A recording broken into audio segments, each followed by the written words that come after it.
G'day everyone, Chef Mooney here, coming to you from Mooney's Kitchen. Well, if you like entertaining like I do, it's best to get things done early. That way you can enjoy the evening with your guests and you're not running around the kitchen stressed out. Okay, today's recipe is going to be part one of a three-part episode.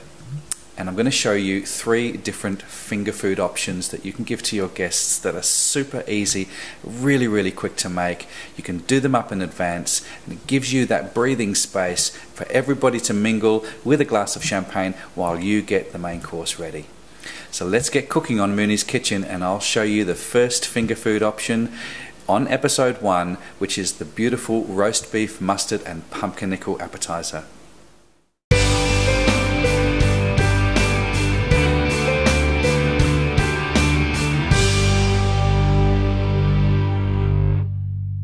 Okay, the first thing that we're going to need is a nice piece of eye fillet steak. Now I've got 140 grams of this eye fillet steak. It's got a little bit of marbling through there, which is going to help it cook, and those fats are going to come out of the steak and it's going to be beautiful and juicy. So what we're going to do first is we're going to put some pepper on there. Lots and lots of pepper.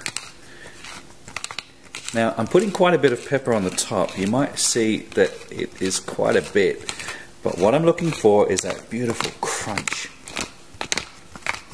almost like a pepper steak. And I'm going to put a bit of salt on there.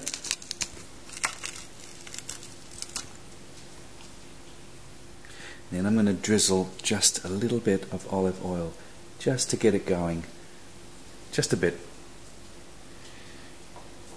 Okay, so just get your pan on to a high heat. You want to get your pan nice and hot, so you want to sear that steak off. Okay, you can see the pan is starting to smoke a little bit now, that's a good sign. We're going to put pepper crust side down first.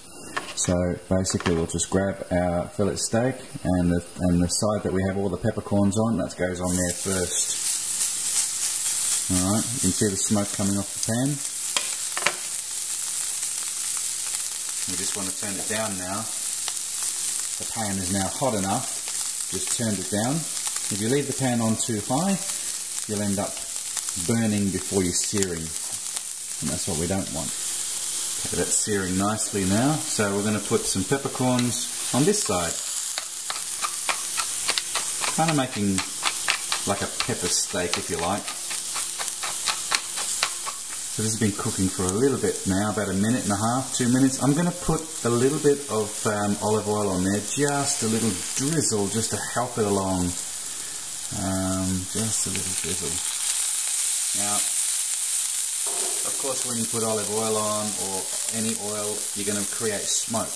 But I find that when I'm cooking a steak, you don't drown it, you just put a little tad on there. Just a little bit. Okay, now we're ready to turn the steak over. And as you can see, you've got that beautiful crust on there. Look at the colours on there. It's beautiful and crisp. It's not overcooked, but it's really important to get the pan hot before you put the steak on. Then you turn the pan down. You're not going to burn it. We're going to sear these edges around in a little while. We'll let that sear on the other side now. Okay, it's cooking away beautifully now. We're going to sear the edges.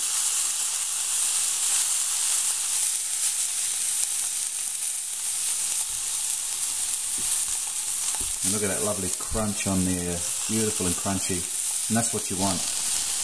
Okay, so turn your stove off, get your plate ready, steak out of the pan,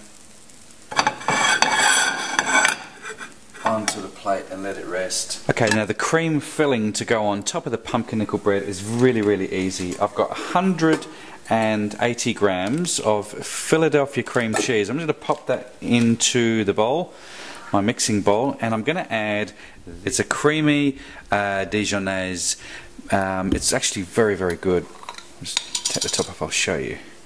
It's beautiful and creamy, and we're going to do good heavy tablespoon Philadelphia cream cheese and Dijon mayonnaise, mustard. It's a seeded mustard, so we're going to have the contrast of those seed seeded mustard, the creaminess of the Philadelphia. We're going to add a touch of salt. I'm not going to add any pepper because we've got plenty of pepper on the steak. It's very easy. Just get this onto a mix like that.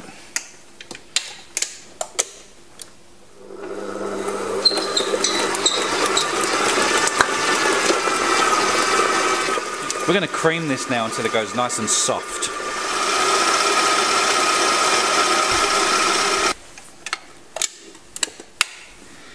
Okay, so we're going to add a bit of salt, just a touch, give it another mix.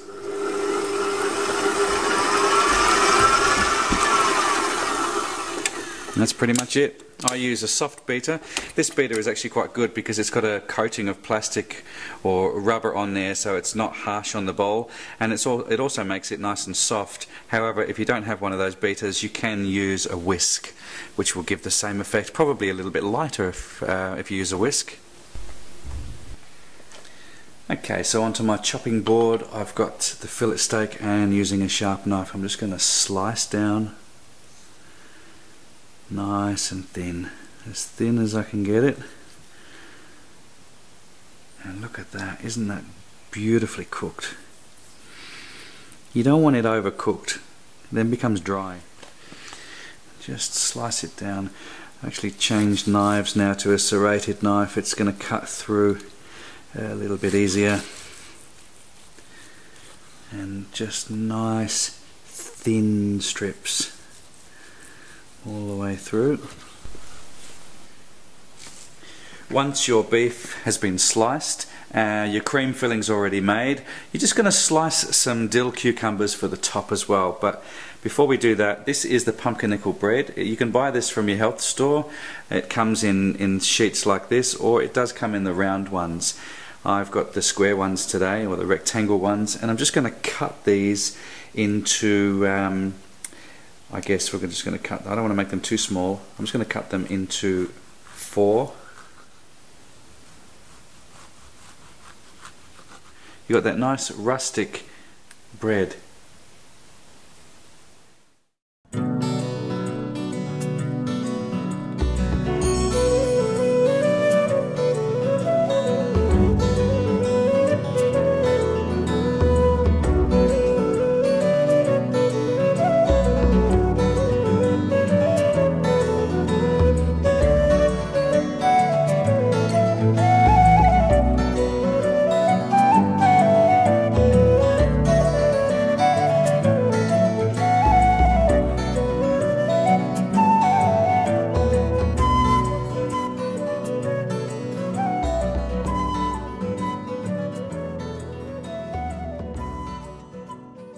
Thanks again for watching Mooney's Kitchen. Now, I'm sure that you would agree they look absolutely delicious, and they really are nice.